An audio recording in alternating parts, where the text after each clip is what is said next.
This is my project. I call it the Hoard, which for many people means a collection of something. But for me, it's more of like the classical meaning. The hoard means treasure.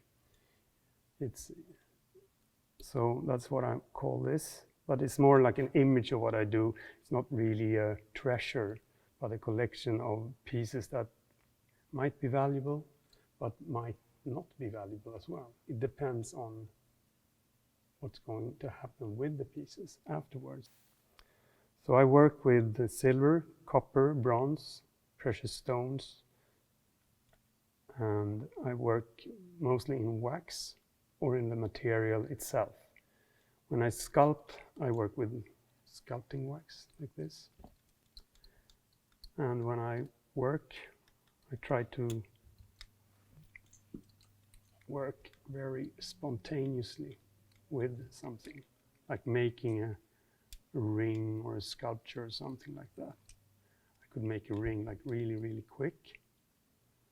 I'm doing it and I'm sculpting it, and I don't really know what's going to happen with it.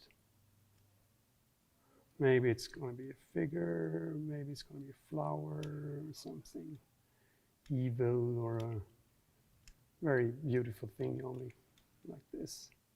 This became like a propeller, a prop.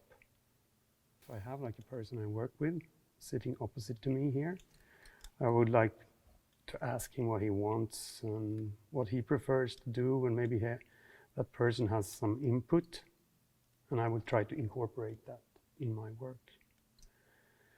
But when I've done the ring, maybe it's not really ready for casting, but I might just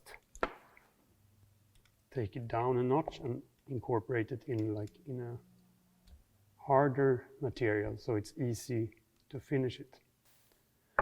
And why I do this is because of I want to let people in to the process, because it's more interesting if you can get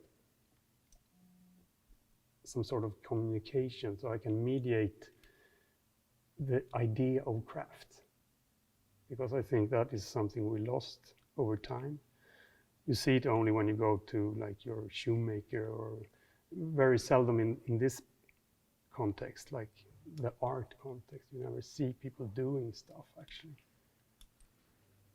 But you could do that.